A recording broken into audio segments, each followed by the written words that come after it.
राधे राधे दोस्तों। आज हम आपको सुनाएंगे एक लालची बुढ़िया और उसकी भोली भाली बहू के कार्तिक स्नान की कहानी। अगर आप हमारे चैनल पर नए हैं तो प्लीज़ हमारे चैनल को सब्सक्राइब करें, वीडियो को लाइक करें और शेयर करें। एक गांव नदी के किनारे बसा हुआ था। उस गांव में काफ़ी सारे ब्राह्मणों के घर थे, कुछ अन्य जातियों के भी घर थे। उस घर के में एक ब्राह्मण परिवार में एक बुढ़िया रहती थी। उसके पति का स्वर्गवास हो चुका था। उसके घर में एक बेटा और बहू थे। बेटा जिसका नाम भोला था, वह बिल्कुल अपने नाम के ही अनुरूप भोला भाला था। वह खेती बाड़ी करता और अपने घर का परिवार का गुजारा करता था। इधर घर में जो बुढ़िया थी उसका नाम शांति था, लेकिन वह बिल्कुल अपने नाम के विपरीत थी। वह शांति नाम की बुढ़िया बड़ी ही कलिहारी थी। अपनी बहू को बिल्कुल भी सुख का टुकड़ा नहीं खाने देती थी। हमेशा अपनी बहू के साथ अत्याचार करती रहती थी। अब भोला जो था वह तो बेचारा सुबह खेत पर जाता और शाम को ही घर लौटता था। भोला की पत्नी बहुत ही सीधी सादी और जो धार्मिक संस्कारों वाली थी। वह बहुत ही पूजा पाठ किया करती थी, लेकिन जो शांति थी उसे अपनी बहू फूटी आंख नहीं सुहाती थी। वह अपनी बहू को पूरे दिन काम में लगाए रखती थी और जब दोपहर का समय होता और बहू से खाना बनवाकर खुद ही भोला के लिए खेत पर जाती खाना लेकर। अपने बेटे के लिए तो अच्छा खाना ले जाती, आप भी अच्छा खाना पेट भरकर खाती थी, लेकिन बहू के लिए सूखी रोटियां देती थी। लेकिन बहू बेचारी इतनी सीधी सादी थी कि अपनी सास को कोई जवाब नहीं देती थी और ना ही अपने पति को कुछ बताती थी। इन सब बातों से अनजान भोला अपने जो खेती बाड़ी में मस्त रहता था। वह अपने खेतों में काम करता, शाम को हारा थका आता और सो जाता, सुबह फिर अपने खेतों पर चला जाता। यही उसकी दिनचर्या थी। इधर जो सास थी वह हर वक्त बहू को ताने सुनाती रहती थी और फिर उस पर जो कोई काम गलत हो जाता तो उसे मारती पीटती भी थी और खाने के लिए सूखिया रोटी देती थी। लेकिन बेचारी बहू चुपचाप बर्दाश्त कर रही थी। ऐसे ही दिन बीत रहे थे। अब एक दिन एक पड़ोसन बहू के पास आई, जब उसकी सास अपने बेटा भोला के लिए रोटियां देने के लिए खेत पर गई हुई थी। तब पड़ोसन बहू से कहने लगी, जिसका नाम जो राधा था। बहू राधा से कहने लगी कि राधा, क्या बात है बिटिया, तू तो बड़ी सूख कर कांटा हुई जा रही है। तब राधा उस पड़ोसन बुढ़िया से कहने लगी, काकी ऐसी तो कोई बात नहीं है। तब वह पड़ोसन बुढ़िया कहने लगी, अरे राधा बहू, हम सब जानते हैं, हमने ना ऐसे ही धूप में बाल सफ़ेद नहीं किए हैं, तू बता तुझे क्या परेशानी है। तब वह कुछ नहीं कहती और अपनी बेचारी भोली भाली थी, अपनी सारी बातें कहती है कि मेरी सास मुझे बड़ा परेशान करती है। तब वह काकी कहती है कि राधा, अब ना जो 5 दिन बचे हैं और कार्तिक का महीना शुरू होने वाला है, तुम ना एक काम करना, कार्तिक स्नान करना।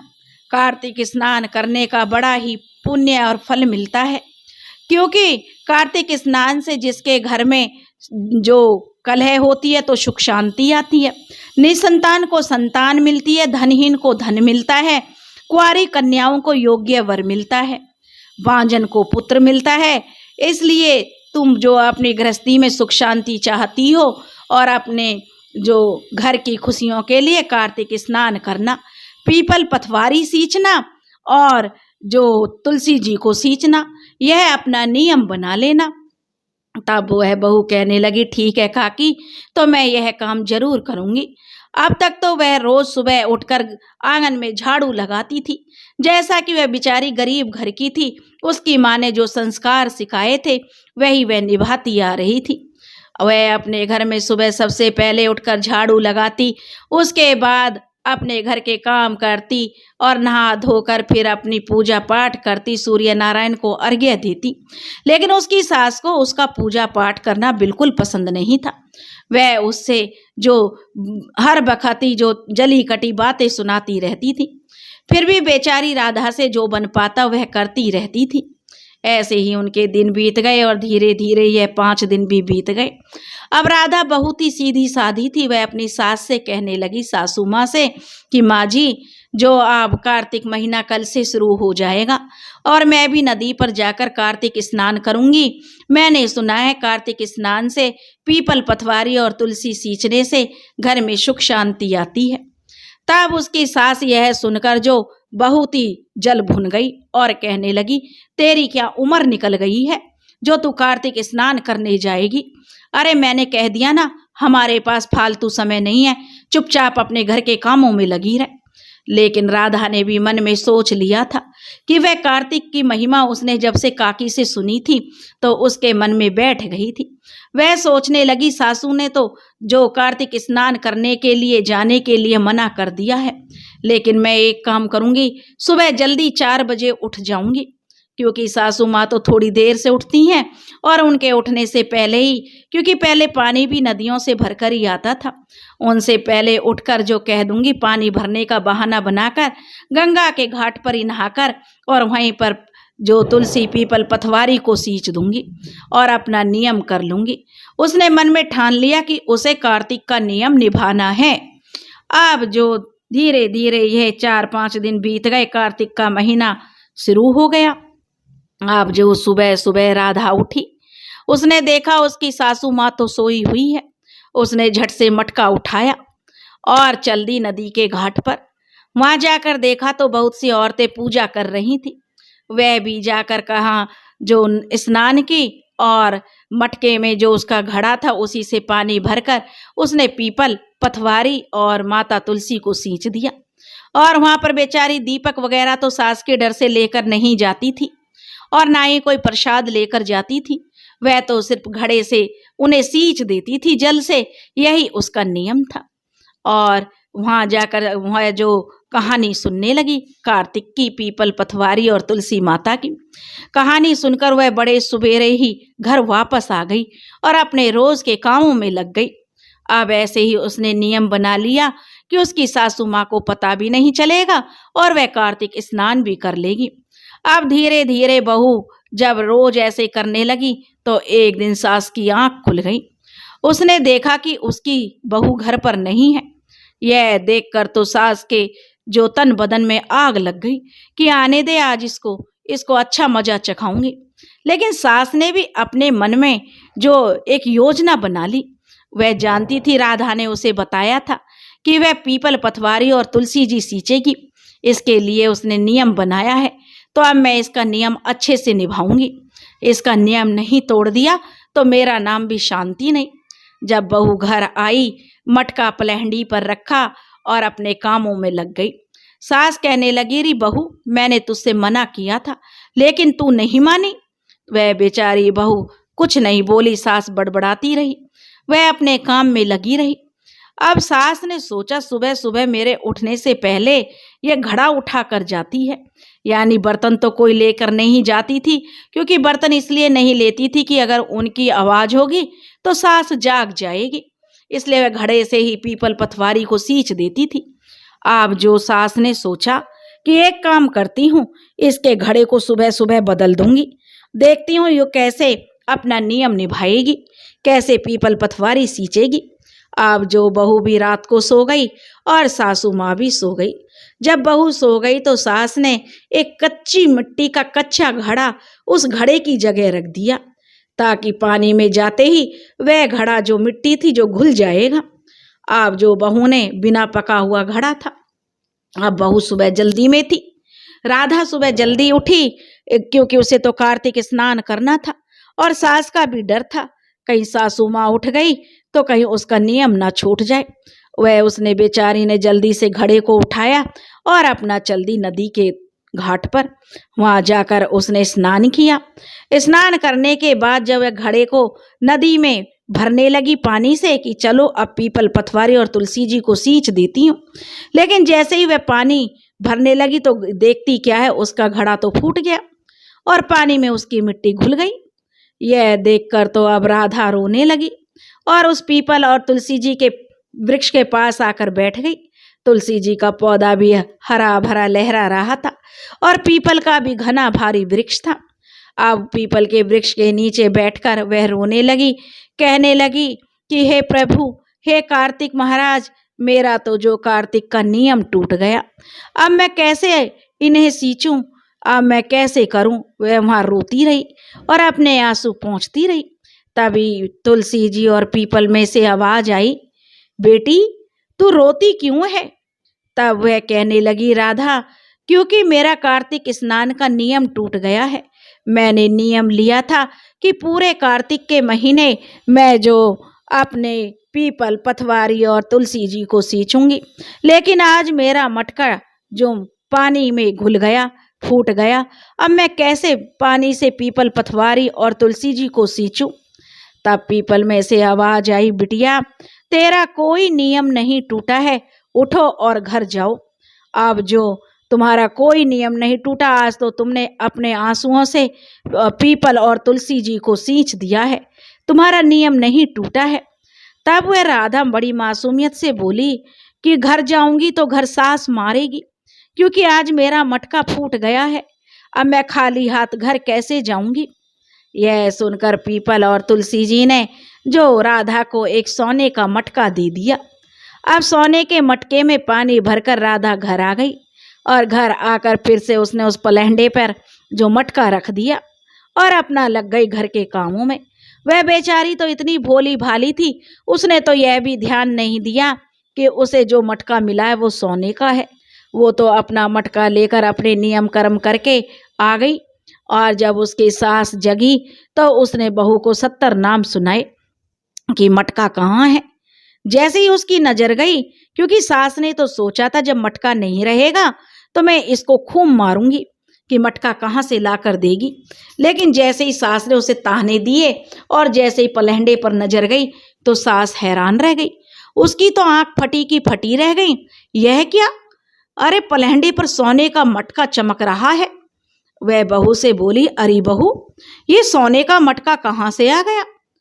तब वह बहू कहने लगी, माँ जी, मैं जब सुबह स्नान करने के लिए गई थी तो घड़े में पानी भर रही थी, तो क्योंकि बहू तो बहुत सीधी सादी थी, क्या बोलना है क्या नहीं, वो तो सारी बातें सच सच बता देती थी, क्योंकि चंटपना तो बहू के अंदर था ही नहीं।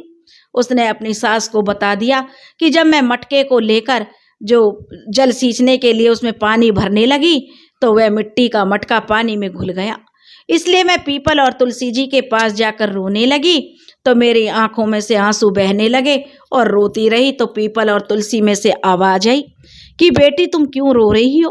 तो मैंने उन्हें बताया कि मेरा जो मटका फूट गया है और आज मेरा नियम भी छूट गया है। तब उसमें से आवाज आई कि राधा बिटिया, तुम्हारा कोई नियम नहीं टूटा है, क्योंकि आज तो तुमने हमें अपने आंसुओं से सींच दिया है। तब जो वह कहने लगी उनसे, पीपल और पथवारी और तुलसी जी से, वो तो ठीक है, लेकिन अब मैं घर कैसे जाऊंगी। बिना मटके के घर जाऊंगी तो मेरी सास लड़ेगी, मुझे मारेगी। तो माता जी और अपनी सासू से कहने लगी, माँ जी, मुझे इसलिए पीपल और तुलसी जी और पथवारी माता ने सोने का मटका दिया है, मैंने तो इसे जल का भर कर ले आई हूँ, अब मैं इसी से जल भर कर लाया करूंगी और इसी से पीपल, पथवारी और तुलसी जी को सींचा करूंगी। सास यह देखकर बड़ी खुश हुई। वह कहने लगी, नारी बहू, सोने का मटका लेकर पानी भरने मत जाइयो।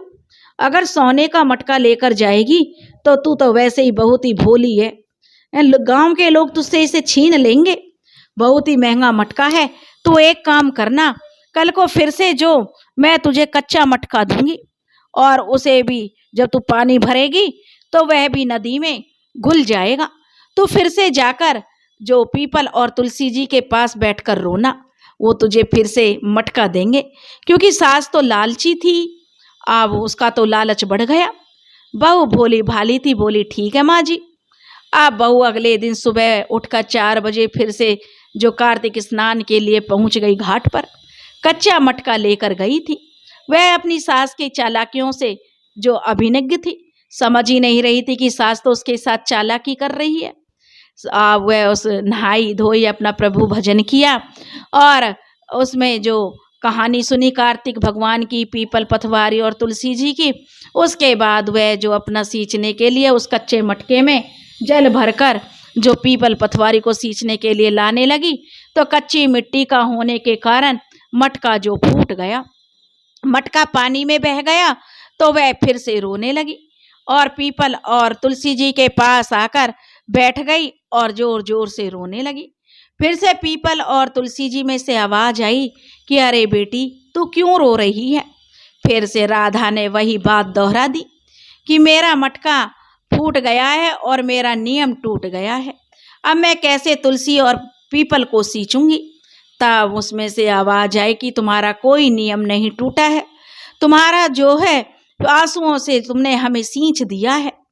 अब वह कहने लगी फिर से कि हे तुलसी माता, हे पतवारी माता, हे पीपल देवता, हे कार्तिक के महाराज, अगर मैं बिना मटके के घर जाऊंगी तो मेरी सास मुझे मारेगी, ताने देगी और वह मुझ पर बहुत अत्याचार करेगी।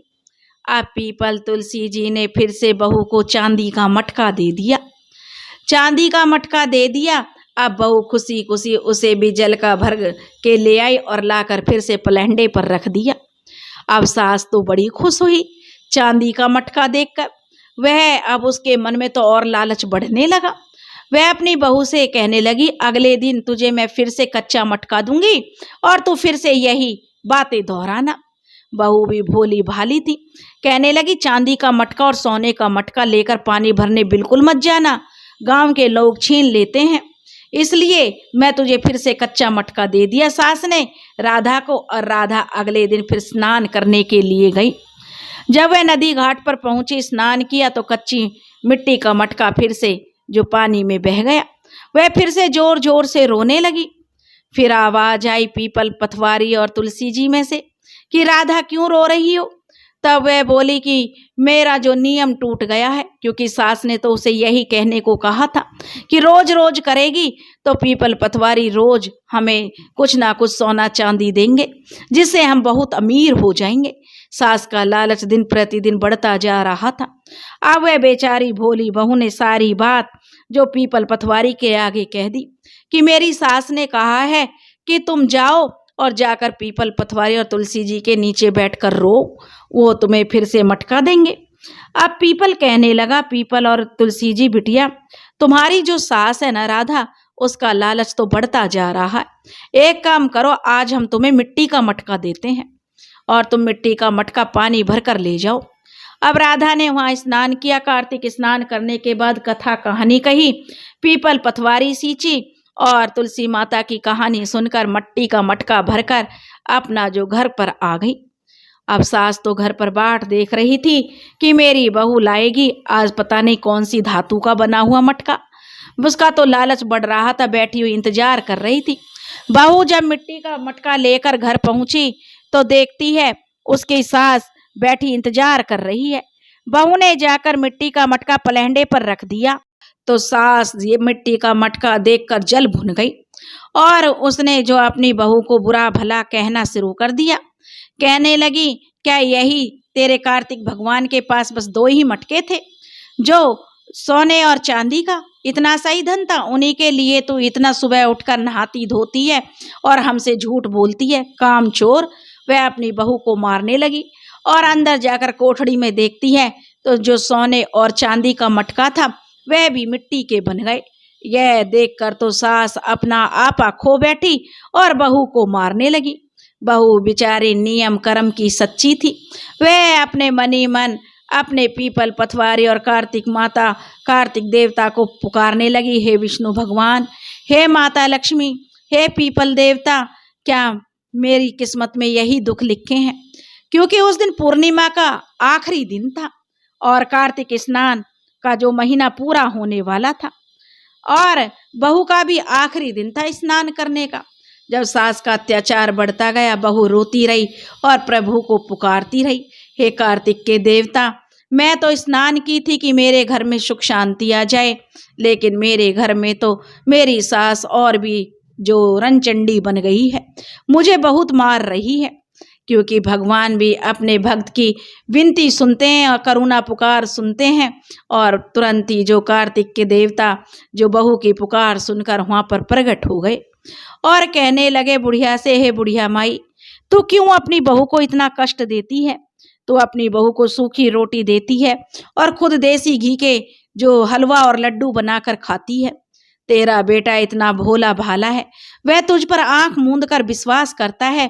कभी भी अपनी पत्नी के बारे में वह अपनी पत्नी को लेकर तुमसे कुछ नहीं कहता।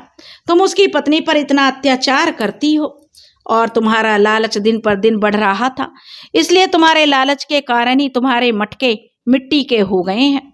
जब सास को अपनी करनी पर और अपनी बहू पर अत्याचार पर जब भगवान ने उसे सही दिशा दिखाई तो उसकी बुद्धि बदली, उसे अब अपने करनी पर गलानी होने लगी। वह कार्तिक देवता के कदमों में लेट गई और माफी मांगने लगी और कहने लगी, हे कार्तिक भगवान, मुझे माफ कर दो, मुझसे बहुत बड़ी गलती हो गई। मैं लालच में अंधी हो गई थी और अपनी बहू को भी मैं अपनी बेटी के बराबर नहीं समझती थी। मैं तो समझती थी यह दूसरे घर से आई है, इसलिए मेरा इससे कभी मन नहीं मिला। और वह भगवान से माफ़ी मांगने लगी तो भगवान भी बुढ़िया को माफ़ कर देते हैं और प्रसन्न हो जाते हैं।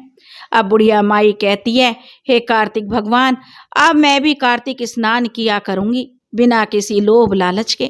मुझे कोई सोने के मटके, चांदी के मटके नहीं चाहिए। मैं अपनी बहू के साथ प्रेम से रहूंगी और कार्तिक स्नान किया करूंगी। अब जो कार्तिक भगवान उन्हें आशीर्वाद देकर वहाँ से अंतर्ध्यान हो गए और जो मटका था मिट्टी का और सोने चांदी के जो मिट्टी के हो गए थे, अब तीनों मटके जो सोने के हो गए। अब तो सास की खुशी का कोई ठिकाना नहीं था। अब अगली साल फिर कार्तिक का महीना आया। अब जो सास अपनी बहू के साथ कार्तिक स्नान करती, पीपल पथवारी सींचती, कार्तिक स्नान करती, तुलसी माता पीपल और पथवारी की कहानी सुनती, बड़े नियम कर्म से जो अपना कार्तिक स्नान करती, दोनों सास बहुओं में भी प्रेम बढ़ गया था। अब उनके घर में भी लक्ष्मी माता का वास हो गया था। घर में सुख शांति हो गई थी। अब जो कलेश घर से दूर हो गया था। दोनों सास बहू बड़ी हंसी खुशी रहा करती थी। 9वें महीने ही राधा के जो गर्भ से एक सुंदर से बेटे ने जन्म लिया। अब तो उन्होंने अपने बेटे का नाम भी कार्तिक रख दिया और बड़े प्रेम से उसका पालन पोषण करने लगी। इस तरह से राधा के घर में खुशियों का वास हो गया और भोला भी अपनी पत्नी और माँ का प्रेम देखकर बहुत ही प्रसन्न रहने लगा था। पहले भी वो जानता था कि उसकी माँ उसकी पत्नी को खुश नहीं रखती है, उस पर अत्याचार करती है, लेकिन वह अपनी माँ से कभी कुछ कह नहीं पाता था। लेकिन अब भोला अपनी माँ और अपनी पत्नी का जो व्यवहार देखकर बहुत प्रसन्न रहता था। उनके घर में सुख शांति आ गई थी। हे कार्तिक के देवता, हे पीपल देवता, हे तुलसी माता, हे पथवारी माता, जैसे आपने जो राधा की सुनी वैसी सबकी सुनना। जो यह कहानी सुन रहे हैं और जो यह कहानी कह रहे हैं, सबकी मनोकामना पूरी करना। जिनके धन नहीं है उन्हें धन देना, जिनके पुत्र नहीं है उन्हें पुत्र देना, जिनके पास विद्या नहीं है उन्हें विद्या देना और कुंवारी लड़कियों को जो सुंदर घर और वर देना। कार्तिक के स्नान की बहुत ही बड़ी महिमा है। जितना गुणगान करो उतना कम है। दोस्तों, अगर आपको यह कहानी पसंद आई हो तो प्लीज़ हमारे चैनल को सब्सक्राइब करें, वीडियो को लाइक करें और शेयर करें। राधे राधे।